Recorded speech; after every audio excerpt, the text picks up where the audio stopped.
Welcome to Daily Dose of Aramaic Grammar Lessons. This is Lesson 17, Imperfect Verbs, and it's Part 2, in which we'll specifically be focusing on the uses of imperfect verbs rather than forms, like in Part 1. More information on this topic specifically about the uses of imperfect verbs can be found in Biblical Aramaic for Biblical Interpreters, pages 140 to 143. We have discussed the tense, aspect, and modality of the Biblical Aramaic verbal system. And when we did that, we mentioned that the imperfect verb form was normally a future tense verb form in Biblical Aramaic. This is due to the tense prominence theory for Biblical Aramaic's verbal system. The default aspect of the imperfect verb form is imperfective, as the title of that tense might cause us to think. And the default modality is modal. So we're about to profile the typical as well as the outlier atypical uses of the imperfect verb form in Biblical Aramaic texts. So firstly, let's talk about the future tense use of the imperfect. So in Daniel 2:44, and it, the kingdom, will stand forever. Now we have subject-verb agreement here. There's no question about that being a pa'al-g imperfect third feminine singular takum verb right there. And this is Daniel narrating the meaning of Nebuchadnezzar's dream to him, and it's a prophecy about the future. So this is very much in line with our expectations of the use of the imperfect verb form as a future tense in Biblical Aramaic. However, there are atypical values of the imperfect with regard to tense, and here's an example in which it looks like it should be past tense. Daniel 4:31, I, Nebuchadnezzar, lifted my eyes to the heavens, and my knowledge returned to me. Well, it's clear from context that Nebuchadnezzar is talking about the past here. It's also quite clear that that is an imperfect verb form, a pa'al-g imperfect third masculine singular, yatuv. So what do we do about this? Well, we want to notice something, and that's that particular imperfect verb form is following a perfect verb form.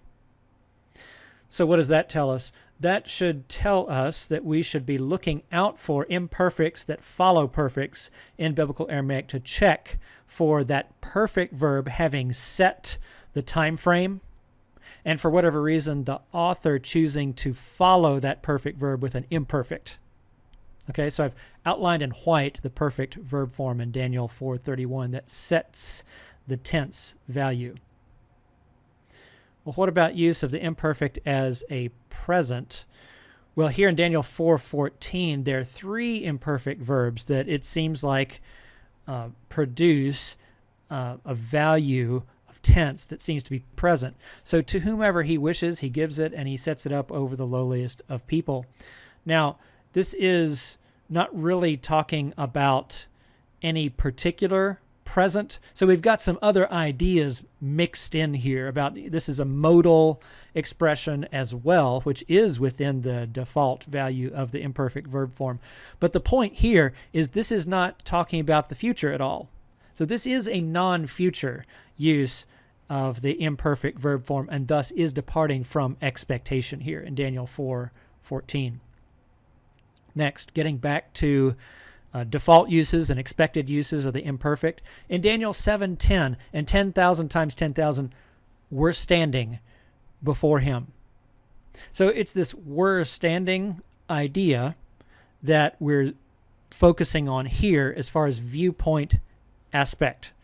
This ongoing kind of action without considering a beginning or end or any particular time in the middle is our example, it looks like, of contextually shaped, according to expectations, an imperfect use of the imperfect verb form. And finally, modal. Who can declare it before the king?